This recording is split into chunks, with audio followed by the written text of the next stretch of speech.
my life, I fed on old sailors' stories, tales of sea monsters and brave captains and fierce pirates. Their adventures filled my imagination, made me shiver with fear and respect on every shore. Now, I find myself up on this cliff, staring powerless as the life dims.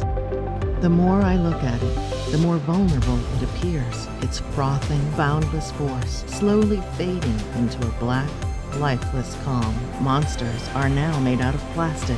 They should scare us twice as much. Captains can lead us no more. Now, it's up to us. It's time to write our own story. It's time for redemption. What has been done can be undone. Taking back plastic from the ocean to make something good, something different, for the generation to come. For the great blue, HyTech Ocean gives plastic waste a new purpose.